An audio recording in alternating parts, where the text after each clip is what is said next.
Les amis, soulagement, soulagement. Très content de sortir victorieux de ce match-là, cette purge, une purge du Barça ce soir. Je vais être très critique, je vous préviens, d'accord? Très critique parce que c'est Linares en face. C'est enfin un match où tu te dis normalement, tu devrais maîtriser un match, hein. Là, depuis que Xavi est arrivé, depuis un mois et demi, on n'a pas encore maîtrisé un seul match. Là, normalement, un match comme ça, tu es supposé le maîtriser, d'accord? Pas te faire peur, pas gaspiller de l'énergie, hein. Tu es supposé sortir mentalement grandi de ce match-là, pas soulagé. Tu devrais être satisfait. Là, on n'est pas satisfait, on est juste soulagé, encore une fois. Donc mentalement, tu n'as pas de gain. Tu n'avances pas mentalement après un match comme ça. Tu es juste soulagé. Parce que sinon, ça aurait été la honte. Dans le jeu, ça a été la honte. Ça a été une purge ce soir. Avec un Barça, honnêtement, au début du match, hein, je ne savais même pas si je pouvais sortir un seul joueur qui a fait une mi-temps, une première mi-temps potable.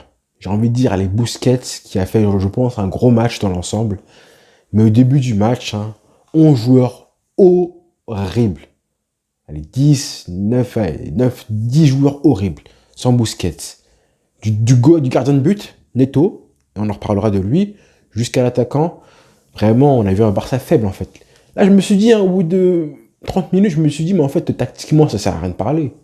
Ça sert à rien de parler tactiquement parce que, en fait, il y a trop de mauvais joueurs sur le terrain. Il y a trop de joueurs claqués sur le terrain. Trop de joueurs qui ratent tout. Des choses faciles, des contrôles, des pas simples. Honnêtement, aucun respect pour l'adversaire. Je me suis dit peut-être que c'est l'adversaire parce que oui, on est en Coupe du Roi, oui, peut-être que euh, un petit peu de suffisance, un petit peu d'arrogance face à une équipe plus faible sur le papier. Mais honnêtement, c'était pas ça, hein. C'était pas ça parce que là, l'équipe là qui devait jouer, c'est l'équipe qui aurait dû jouer si, dans un monde parfait, le Barça joue en Coupe du Roi, faire opposer les cadres, ça aurait été l'équipe qui aurait joué ce match-là. Sauf que là, honnêtement, hein, c'était la meilleure équipe qu'on pouvait mettre ce soir, avec Luc de Jong blessé, qui était suspendu, tous les 15 autres blessés suspendus aussi. D'accord? C'était la meilleure équipe qu'on pouvait mettre. Ça, faut le dire. Tous nuls. Tous. Neto horrible. Quel clown. Comment on va aller vendre un mec comme ça après un match comme ça? Je me demande comment les dirigeants du Barça vont faire pour vendre un mec comme ça. Est-ce que vous avez vu le but qu'il a fallu prendre?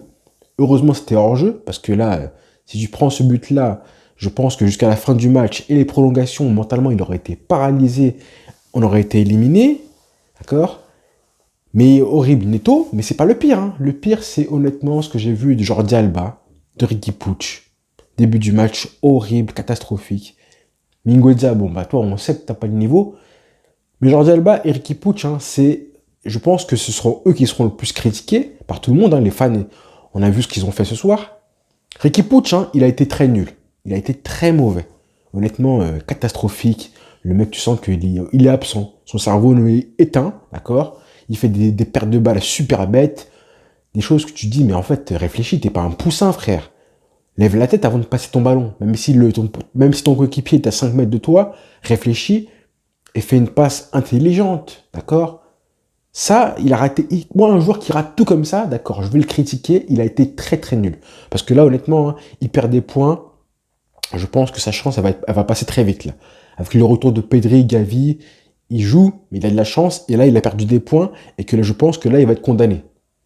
Et il va commencer je pense, à penser lui à son futur. Est-ce que je vais rester? Parce que là, c'est pas sûr qu'avec un niveau comme ça, même si quand Pedri va revenir, Gavi va revenir, c'est pas sûr que tu auras du temps de jeu. C'est pas sûr. Je vois pas comment tu peux rentrer en cours de jeu avec un niveau comme ça, c'est pas possible. Catastrophique, cataclysmique. Aucune prise de risque, des passes faciles ratées, des pertes de balles stupides. Mais stupides. Pas digne d'un joueur qui a l'ADN du Barça, formé au Barça, qui devait être intelligent un minimum tactiquement. Vraiment horrible. Ça, je peux comprendre qu'un joueur passe à côté de son match. Même il a essayé, dans l'attitude, il n'était pas vraiment voilà, reprochable. Par contre, moi, le caractère et l'attitude de Jordi Alba, ça me dérange cruellement. Lui, j'avais vraiment envie de l'insulter. Ce qu'il montre, ce qu'il dégage, ce qu'il communique à l'équipe, ça c'est nocif pour toute l'équipe, à râler sur ses coéquipiers, à leur reprocher plein de choses, alors que c'est lui le fautif, à être nonchalant, à rater des passes, tu sens qu'il est suffisant, arrogant, aucune passe, hein. Peut-être 10 centres, franchement, un taux de conversion, de réussite sur ces centres, je pense, hein, minimum, elle est 20% maximum. Maximum, hein, pas plus 20%. Il dépasse facile, hein, il dépasse très facile en plus. Mais ce qui dégage, c'est le plus grave. L'attitude, comment il pollue l'équipe. Hein. Le premier but, c'est un gag. Enfin, le but de Linares, c'est vraiment un gag parce que je pense qu'il est fautif. D'accord? Il fuit le duel. Tu fuis le duel et tu responsabilises Riqui Puig en plus, qui lui aussi est fautif parce qu'il aurait pu continuer son élan. D'accord? Aller sur le porteur du ballon. Mais pour moi, de base, c'est Alba qui est fautif largement. C'est à lui d'aller sur le porteur du ballon. D'accord? Parce que le duel, Riqui Puig au début, il est dessus et Alba le refuse. Alba refuse le duel. T'as 33 ans bientôt et tu fais un mouvement comme ça. Hein. T'as même pas le leadership pour soit prendre tes responsabilités et d'aller intervenir. Tu préfères laisser Riqui Puig qui déjà vient de faire un effort défensif pour être au premier duel, faire un deuxième effort à ta place pour un deuxième duel. Donc ça me dérange vraiment. L'attitude de Jordi Alba, moi, ça me répugne, ça me dégoûte, j'ai envie de vomir quand je vois ça. Le mec, il a été de repos, hein, il n'était pas là depuis le dernier match, hein, rappelez-vous. Donc il a été frais physiquement, et de le voir comme ça, hein, d'accord, refuser les duels, être seulement présent sur les phases offensives et être approximatif comme ça, honnêtement, c'est du dégoût, vraiment du dégoût. Et même sur les phases défensives, il était toujours en retard.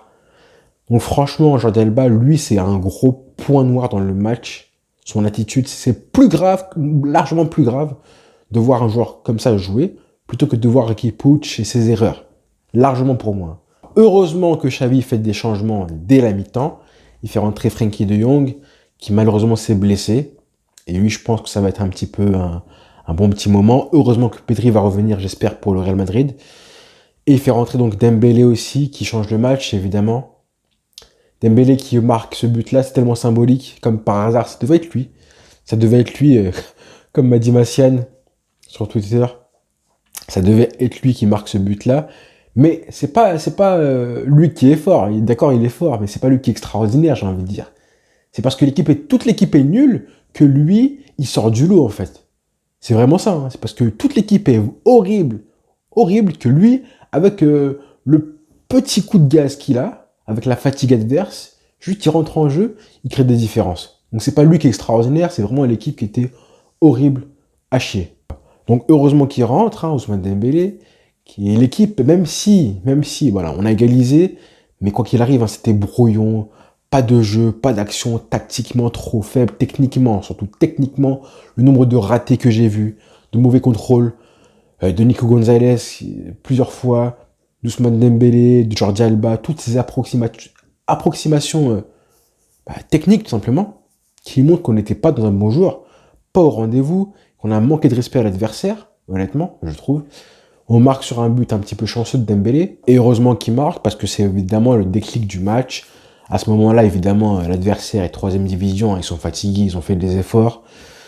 Donc voilà, et après ça, on marque le deuxième but juste après. Du côté des satisfactions, évidemment Dembélé, Frenkie de Jong, Ferran qui s'est battu, Nico Gonzalez qui a fait une bonne fin de match, j'ai envie de dire, et Busquets, évidemment, qui fait un gros match, mine de rien. Mention spéciale aussi à Dani Alves, qui fait un bon match, mine de rien, pas mal de pertes de balles aussi, hein, comme toute l'équipe. Toute l'équipe, hein, il n'y a vraiment pas un joueur qui a été au rendez-vous technique. Mais au moins, il s'est battu. Il a fait un match. Hein, faut pas oublier qu'il a 38 ans, bientôt 39. 4 mois sans jouer. Il a joué 95 minutes de jeu. Honnêtement, j'ai pas de grands reproches à lui faire. J'espère que les prochains matchs, par contre, il jouera latéral droit. Parce que là, cette défense à 3 un petit peu hybride.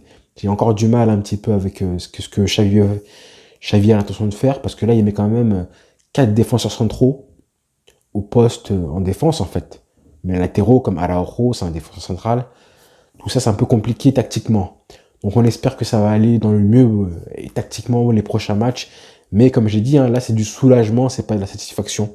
Ça, c'est un peu dommage. Évidemment, le gros point noir, c'est la blessure de Araujo au bras, je pense. J'espère que c'est pas trop grave, à l'épaule, apparemment, vous avez vu. Et Frenkie de Jong, lui, par contre, ça va être, je pense, un peu plus longtemps.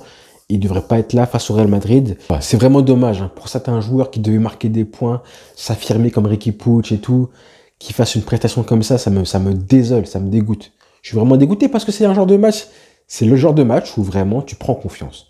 L'équipe doit prendre confiance. Moi, je dis souvent que c'est important de gagner comme ça face aux petites équipes parce que tu prends confiance. Là, quand tu vois Ferran Rudgla, comment il marque, sa réaction, lui, je pense qu'il s'en fout, petite équipe ou pas. Lui, en plus, il vient de la baie.